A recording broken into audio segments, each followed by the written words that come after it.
অর্থাৎ এটাকে আমরা বলতেই পারি যে প্রথম পশ্চিমবঙ্গ দিবস উদযাপন আমাদের শিক্ষা। বাকি কথা আমি বলবো না, এখানে এটা বিদ্যালয়। সুতরাং এখন তোমাদের এই দিনটাকে স্মরণ করতে কথা বলছি। আমি একটা কথা অনেকদিন শেখাই, একে যখন কয় শিক্ষা দেওয়া হয় কেন বলো তো, এই বিষয়গুলো কেন আছে পড়াশোনা করতে। অনেকের কাছে কাগজ নেই হয়তো, একটা দিকে বসো 8 9 10 একটা 7:25 শেষ কখন হবে? 8:25, তার 10 মিনিট আগে তোমাদের ওয়ার্নিং দেওয়া হবে। ক্লিয়ার? সুন্দর করে হয়নি উঁচু করে তুই আগে উঁচু একটু একটু দাঁড়াও তো একটু ওই হাত দিয়ে ধরে উঁচু করে রাখো, দেখবে সুন্দর হবে, সবথেকে সুন্দর হবে। এত সময় নেই কোথায় ঠিক আছে? প্রথম দিকে বসে কাটালি। বাস এবার কি হবে? আজকে পঞ্চম থেকে সপ্তম পর্যন্ত বাংলার কুটির শিল্প, পঞ্চম থেকে সপ্তম।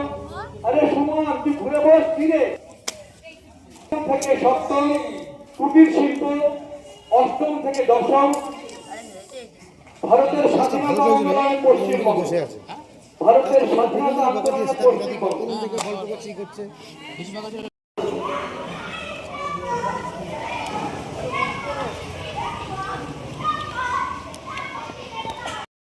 আমরা যে বিভিন্ন কর্মসূচি নিয়েছিলাম, সেই কর্মসূচির মধ্যে ছিল প্রথম হয়েছে ঘোষণা প্রতিযোগিতা, দ্বিতীয় হয়েছে প্রবন্ধ প্রতিযোগিতা, এবং এখন হতে চলেছে কুইজ কম্পিটিশন অর্থাৎ কুইজ প্রতিযোগিতা।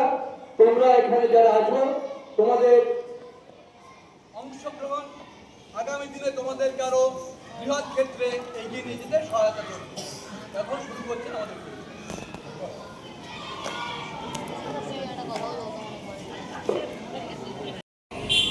এটা কেউ পয়েন্ট পায়নি। এবার টিম বিন প্রশ্ন।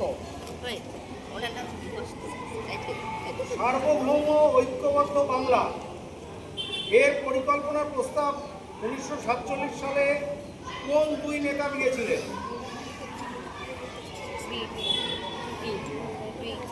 সার্বভৌম ঐক্যবদ্ধ বাংলা এর পরিকল্পনার প্রস্তাব 1947 সালে কোন দুই নেতা দিয়েছিলেন?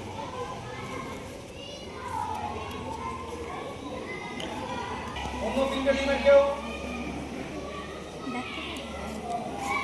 পারছে না। এটা হুসেন শাহিদ সুরাবর্তী এবং শরৎচন্দ্র বোস। এটা আগের দিনও সকাল ঠিক 7:10 থেকে আমরা এখানে তোমাদের নিয়ে পশ্চিমবঙ্গ যুব উদযাপনকে সামনে রেখে বিভিন্ন কর্মসূচি পালন করেছি। আমি দীর্ঘায়িত বক্তব্য রাখবো না, দু একটি কথা বলবো, তার শেষ করে রেখে কয়েকটা কথা বলে দিচ্ছি। আগামীকাল 12তম যোগাযোগ উদযাপন ঠিক একইভাবে আমরা যেমন 13 তারিখে করেছিলাম নির্দেশনা অনুসারে একইভাবে এটা হবে। বিদ্যালয়ে তোমরা যেমন আসো ঠিক টাইমে চলে আসবে। সেকেন্ড থিং হচ্ছে এর সঙ্গে সঙ্গে আর একটা জিনিস থাকবে, সেটা হলো বিদ্যালয়ের যে এনসি গ্রুপ আছে সিক্স ব্যাটালিয়নের ডাইরেকশন অনুসারে আগামীকাল তাদেরও আলাদাভাবে সেন্ট্রালি চৈতন্য মহাবিদ্যালয়ে যোগা দিবস পালিত হবে সকাল 8টা থেকে। আমরা বিদ্যালয়ে যোগা দিবস পালন করার পর আমাদের বিদ্যালয়ের সমস্ত এনসিসি ক্যাডেট যাদের নাম ইতিমধ্যে আমরা বনগা ব্যাটালিয়নে পাঠিয়ে দিয়েছি, তারা আমরা ওখানে চলে যাব। এই কথা আমি আর পুনরাবৃত্তি করবো না। এর সঙ্গে আমাকে এখানে যে দু একটা কথা একটু বলতে হবে, সেটা হচ্ছে পশ্চিমবঙ্গ দিবস উদযাপন। পশ্চিমবঙ্গ দিবস উদযাপন কি এবং কেন এ কিন্তু সংক্ষিপ্তভাবে বলার জায়গা নেই, তবু আমি একটু কাজ দেবো। সেটা হচ্ছে অ্যাকচুয়ালি প্রথমে আমাদের ভাবতে হবে সেই দিন পরাধীন ভারতবর্ষ সাহিত্য ছিল 1408। আমি তাড়াতাড়ি বলবো কারণ সময় নেই তোমাদের হাতে। আচ্ছা, তার একটা আমি শেষ করার পরে একটা সুন্দর একটা গান বাজবে, এই গান বাজার হতে দিয়ে শেষ হবে, তোমরা সবাই উঠে দাঁড়াবে। সেই গানের মর্মার্থ হলো যে আমরা আমাদের প্রিয় পশ্চিমবাংলাকে কোন ভাবে কিভাবে আমরা সামনে নিয়ে যেতে চাই, কিভাবে তার অগ্রগতি হবে, সেই আঙ্গিকে গানটি আছে। ফলে সেটা তোমরা দাঁড়িয়ে শুনবে, যদি কেউ পারো মুখ মেলাবে, তারপরে আস্তে আস্তে খাবে, খাওয়ার পরে বাড়ি যাবে। ঠিক আছে? আচ্ছা, এবার আমি যে প্রসঙ্গের কথা বলছিলাম সেটা হচ্ছে আমাদের চলে যেতে একটু আগেই 1498 ভাস্কো দা গামা একজন পর্তুগিজ নাবিক, আমি বেশি বলবো, পর্তুগিজ নাবিক অ্যাকচুয়ালি একটু সংক্ষেপে সময় টাচ নাবিক এটা বলা যায় না।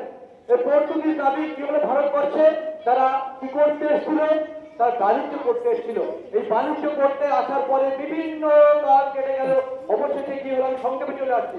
অবশেষে 1757 সালে পলাশীর যুদ্ধ যখন ইস্ট ইন্ডিয়া কোম্পানি ইংল্যান্ডের রানী এলিজাবেথের সনদ পেয়ে ইস্ট ইন্ডিয়া কোম্পানি কিন্তু আনুষ্ঠানিকভাবে 1757 খ্রিস্টাব্দের পর থেকে বাণিজ্য করার স্বীকৃতি লাভ করলো। এই বাণিজ্য করতে করতে করতে করতে যতদিন চললো 190 বছরের মতো এই বাণিজ্য করতে থাকলো। কতদিন পর্যন্ত 1947 সালে 14 আগস্ট পর্যন্ত এই বাণিজ্য চলছে। এই বাণিজ্য চলাকালীন এই সময়কালে কিন্তু ভারতবর্ষের সাধারণ মানুষ নিপীড়িত, নির্যাতিত, অত্যাচারিত হতে থাকে। এই অত্যাচারিত, নির্যাতিত মানুষের মধ্যে ধীরে ধীরে ধীরে ধীরে ঘটঘটিভূত থাকে। এই ঘটঘটিভূত হওয়ার মধ্য দিয়ে বিভিন্ন সময়ে বিভিন্ন আন্দোলন সংগঠিত হয়। তার দু একটা কথা আরেকটু এগিয়ে বলতে পারি আমরা, সেটা হচ্ছে সিপাহী বিদ্রোহ 6টি 1857। 6টি 1857 সিপাহী বিদ্রোহ, সেই সিপাহী বিদ্রোহ সেখান থেকে অ্যাকচুয়ালি আমরা বলতে পারি 1947 আর 1857 এই সময়কাল ছিল আমাদের স্বাধীনতা আন্দোলনের মূল পর্ব। তাহলে কি হলো তখন এই সময়কালের মধ্যে, এই সময়কালের মধ্যে আরো বিভিন্ন আন্দোলন সংগঠিত হয়েছিল। আমি সব জায়গায় যাচ্ছি, অনেক দীর্ঘ সময় লাগবে। তার মধ্যে দু একটা কথা বলছি, সেটা হলো নেতাজি সুভাষচন্দ্র বসু কি করেছিলেন, আজাদ গঠন করেছিলেন। তিনি কি বলেছিলেন, দীপ্তকাণ্ডে ঘোষণা করেছিলেন দীপ্তরাজ আইনজীবী সুরা। শুধু এখানে না, কি করেছিলেন যারা মহিলা ছিলেন নেত্রী, আমরা যদি দু একটা কথা নাম বলি, মাতঙ্গিনী হাজরা, পৃথিবীতে অত্যাচার কি করেছিলেন, কি করেছিলেন তারা, তাদের জীবন বিসর্জন দিয়েছিলেন। এই যে এতগুলো কথার বলার উদ্দেশ্য হচ্ছে এত কিছু রক্তক্ষয়ী বিপ্লব, রক্ত ঝরানোর মধ্য দিয়ে আমরা পেয়েছিলাম 1947 সালের 15 আগস্ট স্বাধীনতা। স্বাধীনতা আমরা পেয়েছিলাম, কিন্তু এই সময়কালের মধ্যে অনেকগুলো নেতিবাচক জিনিস উঠে এসেছিল।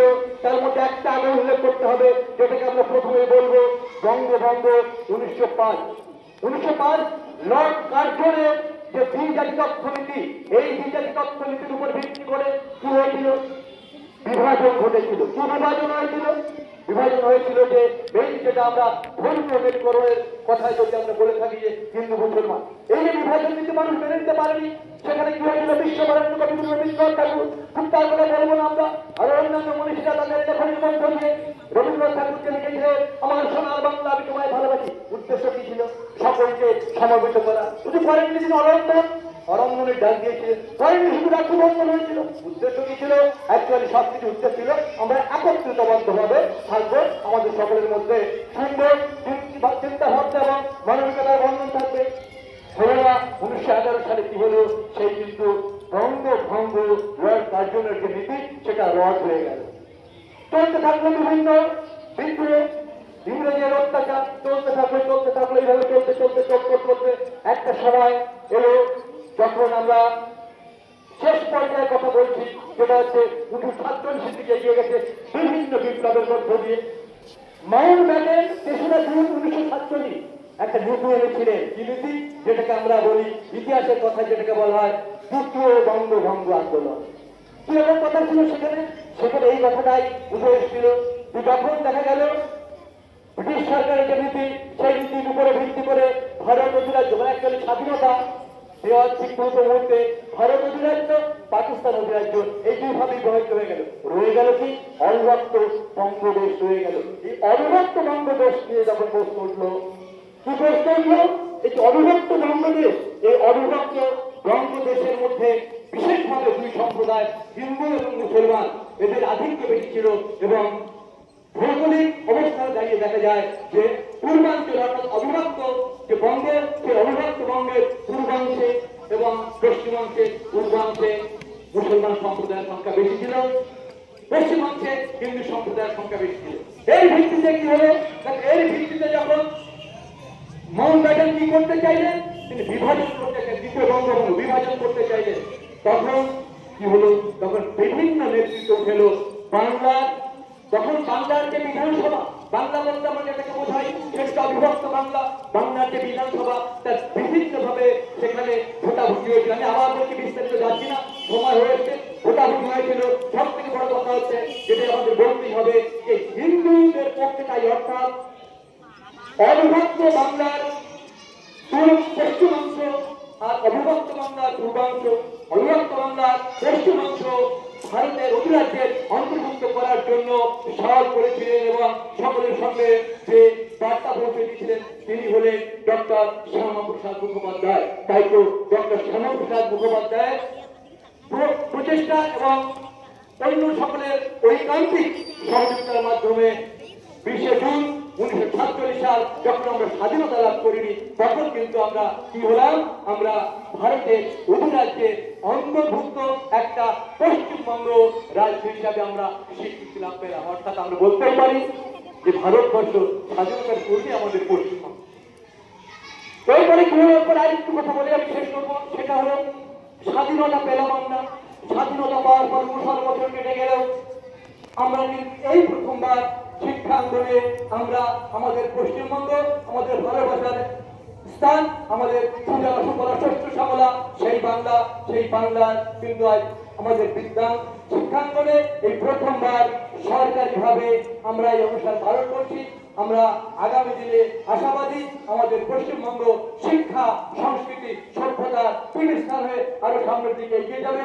এই বলে আজকের আমাদের এই পশ্চিমবঙ্গ দিবস উদযাপন অনুষ্ঠানে সমাপ্তি ঘোষণা করবো। শুধু একটা কথাই বলবো, এখন আমাদের পশ্চিমবঙ্গকে নিয়ে আমাদের শিক্ষক, শিক্ষিকা, ছাত্র, ছাত্রী এবং সমাজের বিভিন্ন সম্প্রদায়ের যে সুগঠিত বাংলা, সুগঠিত ভারতবর্ষ গড়ার যে লক্ষ্য নিয়ে চলছেন, তাদের যে চিন্তা ভাবনা এর উপর ভিত্তি করে রচিত government of India culture department এবং সহযোগিতায় ওয়েস্ট বেঙ্গল কালচার ডিপার্টমেন্টের রচিত একটা গান তোমরা সকলে দাঁড়িয়ে শুনবে, এক্ষুনি আমাদের মাইকে বাজবে, শুনবে।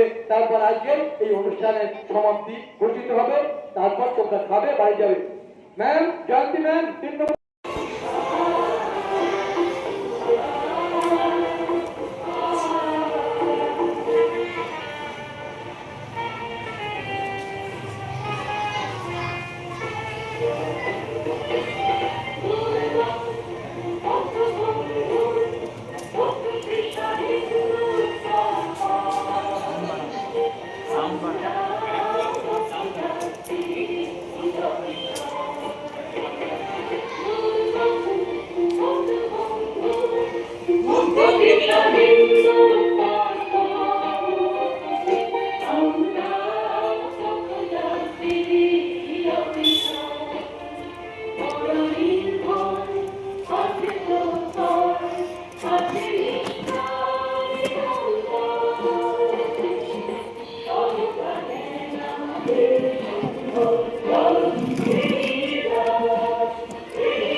वीडियोस बनाने हैं, फिल्मोरा है ना।